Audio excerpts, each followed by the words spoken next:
तो ओम नमः शिवाय, श्री शिवाय नमस्तुभ्यम, जय श्री महाकाल। जी हाँ भक्तों, आप सबको भी पता होगा कि 29 जनवरी को तिल चौथ का महापर्व आ गया है। जी हाँ भक्तों, साल में एक बार आता है जिसको तिलवा चौथ भी बोलते हैं। तो तिलवा चौथ का व्रत आ गया है। आज मैं आपको तिलवा चौथ के, जिसको हम लोग तिल चौथ भी कुछ कुछ लोग बोलते हैं, उसका मैं आपको बहुत ही बड़ा उपाय लेके आया हूँ। क्या करना है, कैसे करना, पूरा आपको समझाऊंगा।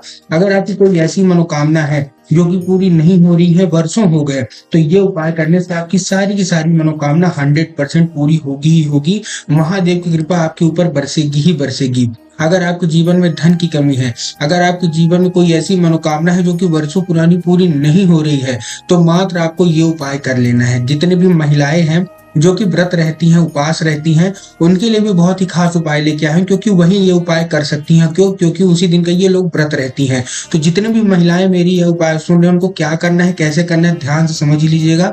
आपकी हर मनोकामना पूरी होगी, जो भी आप चाहती हैं, क्योंकि ये बहुत ही बड़ा पर्व है। पूज्य गुरुदेव कहते हैं कि हिंदू धर्म के लिए, सनातन धर्म के लिए जितना बड़ा जो व्रत प्रदोष व्रत माना जाता है, उतना ही बड़ा व्रत ये तिलवा चौथ का भी माना जाता है, तिल चौथ का भी माना जाता है। तो चलिए हम बात करते हैं सीधे उपाय की ओर, जो कि मैंने पूज्य गुरुदेव की ही कथा सुन के और बहुत अच्छे से समझ के आपके लिए लेके आया हूँ।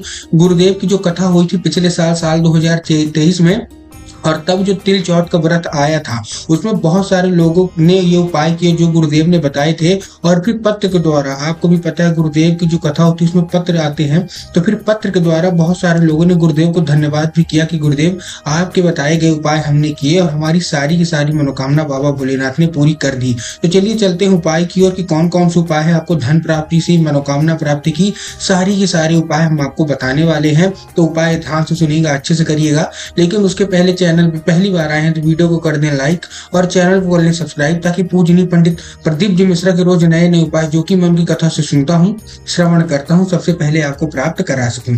तो देखिए, सबसे पहले तो स्नान का एक उपाय है। स्नान का कौन सा उपाय है?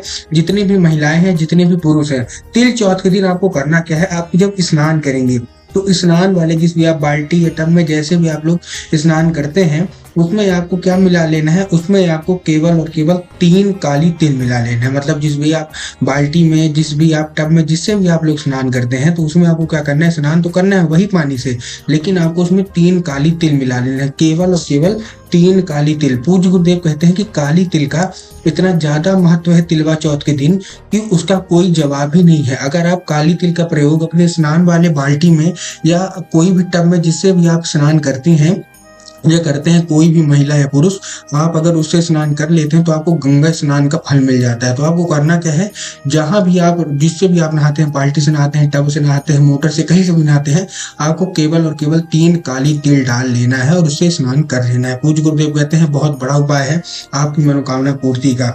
अब हम जो दूसरा उपाय है उसकी बात कर लेते हैं। आपको करना क्या है, व्रत आप लोग रहेंगी ही रहेंगी, उसके साथ आपको करना क्या है इस उपाय में, उसके साथ आपको क्या है, अगर आपके जीवन में धन की बहुत कमी, आप लोग परेशान है कि धन आ नहीं रहा, तो धन की कमी कैसे दूर हो, अब हम उसके बारे में बात कर लेते हैं। इस उपाय में आपको महादेव के मंदिर में जाके करना है। कैसे करना है, ध्यान समझिएगा। आपको 1 लोटा चाहिए जल। क्या चाहिए? 1 लोटा आपको लेना है जल।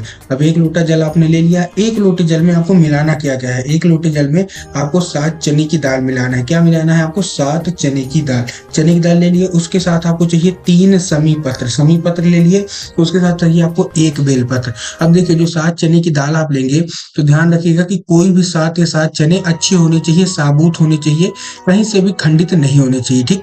उसके बाद जो आप समी पत्र ले रहे हैं, तो समी पत्र कहीं से मुरझाए हुए नहीं होने चाहिए। इस चीज का भी आपको ध्यान रखना है। ये भी आपने ले लिया। उसके साथ जो आपको 1 बेल पत्र लेना है, तो बेल पत्र आपको ध्यान रखना है कि बेल पत्र कहीं से भी कटा फटा नहीं होना चाहिए। बहुत सारे लोग तो यहाँ तक ये भी गलती करते हैं कि जो बेल पत्र तो ले लेते हैं, लेकिन 1 पत्ती वाला बेल पत्र लेते हैं। तो आपको 1 पत्ती वाला बेल पत्र नहीं लेना। आपको भी पता है, पूज्य गुरुदेव भी बताते हैं कि 3 पत्ती मिल के जो बेल पत्र बनता है, उसी को हम लोग असली बेल पत्र कहते हैं। तो ऐसा आपको 1 बेल पत्र लेना है, अच्छा हरा लेना है। ठीक। ये लेके आप पहुंच गए कहाँ? शिव मंदिर। एक चीज का और ध्यान रखना है कि जो 1 लोटा जल है वो आपके घर का होना चाहिए, मंदिर का नहीं होना चाहिए। बहुत सारे लोग तो जाके मंदिर परिसर से ही जल ले लेते हैं, तो आपको मंदिर से जल नहीं लेना, आपको अपने घर से जल लेना है। ठीक। और तांबे के लोटे में चाहिए। अब सारी सामग्री जो आपने लिया है, 7 चने की दाल, समी पत्र और एक बेल पत्र, उसको आपको उसी लोटे में डाल के पहुंच जाना है शिव मंदिर। ये धन प्राप्ति का सबसे बड़ा उपाय मैं आपको बता रहा हूँ। इसमें आपको करना क्या है, जैसे ही पहुंच गए आपको सबसे पहले दक्षिण दिशा में खड़े होना है। कहाँ खड़े होना है? दक्षिण दिशा में। दक्षिण दिशा में आप खड़े हो गए, लेकिन आपका जो चेहरा होगा, जो मुख होगा, वो किधर होगा? वो उत्तर की ओर होगा, ठीक है ना, उत्तर की ओर। अब बहुत सारे लोगों का प्रश्न आता है कि हर मंदिर में तो उत्तर अलग अलग होता है, क्योंकि हर मंदिर में जो शिवलिंग है वो अलग अलग तरीके से रखी होती है, हम कैसे जानेंगे कि उत्तर कौन सा है? तब गुरुदेव ने इसका उत्तर देते हुए कहा है कि जिस भी आप मंदिर जाइए, जिधर साइड जलाधारी से जल नीचे गिर रहा हो, उधर ही साइड आप अपना चेहरा करके खड़े हो जाइए। तो आप भी जिस मंदिर जा रहे हैं, जिधर साइड से जलाधारी का जल नीचे गिर रहा है, आपको क्या करना है? उधर साइड आपको मुंह करके खड़ा हो जाना है और आपको जो जल है शिवलिंग पे अर्पित करना है, एक नाम लेके। महादेव का बहुत ही सुंदर सा नाम है, कुंदकेश्वर महादेव। कौन सा नाम? महादेव। मैं फिर से बता रहा हूँ, कुंदकेश्वर महादेव। तो आपको कुंदकेश्वर महादेव का नाम लेके आपको क्या करना है? जल अर्पित करना है और बाबा से अपनी जो कोई भी मनोकामना होगी, धन प्राप्ति की और कोई भी, सारी की सारी बोल देनी है। पूज्य गुरुदेव कहते हैं कि धन प्राप्ति का बहुत बड़ा उपाय है और आप इतने बड़े पर्व में ये उपाय कर रही है तो 100% आपकी मनोकामना पूरी होगी ही होगी। अगला मैं मनोकामना पूर्ति का बता रहा हूँ आपको उपाय।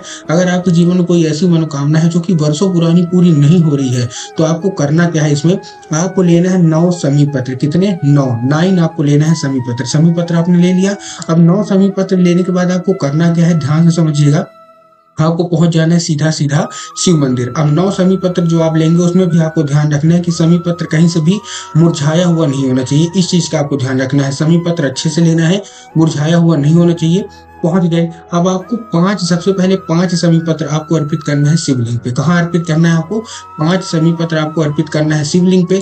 उसके बाद जो आपको 3 समी पत्र है वो आपको भगवान गणेश की जगह पे अर्पित करना है। अब देखिए, जिन लोगों को तो पता है कि भगवान गणेश की जगह कहाँ होती है, शिवलिंग पे, तो उनका तो अच्छा है, लेकिन जिन लोगों को यही नहीं पता कि भगवान गणेश की जगह कहाँ होती है, तो मैं आपको बताना चाहूंगा, जलाधारी के लेफ्ट साइड में, जलाधारी जो होती है उसके लेफ्ट साइड में भगवान गणेश की जगह होती है। तो आपको 3 समी पत्र वहां अर्पित कर देने हैं। अभी भी आपके पास 1 समी पत्र बच रहा। जैसे ही आप मंदिर से लौटेंगे तो मंदिर की जो चौखट होती है, चौखट, आपको चौखट के लेफ्ट साइड मतलब बाएं भाग में आपको क्या कर देना, चौखट के बाएं भाग में आपको 1 समी पत्र रख देना है और उसके ऊपर से एक मिट्टी का दिया भी अर्पित करना है। मिट्टी का दिया कैसा होना चाहिए? मिट्टी का दिया, उसमें गोल बाती और घी, आपको ऐसा करके अर्पित कर देना है और अपनी जो कोई भी इच्छा होगी, जो कोई भी मनोकामना होगी, वर्षों पुरानी जो कि कोई भी मनोकामना है जो कि पूरी नहीं हुई है, केवल और केवल आपको जैसे ही आप दिया अर्पित करेंगे आपको बोल देनी है।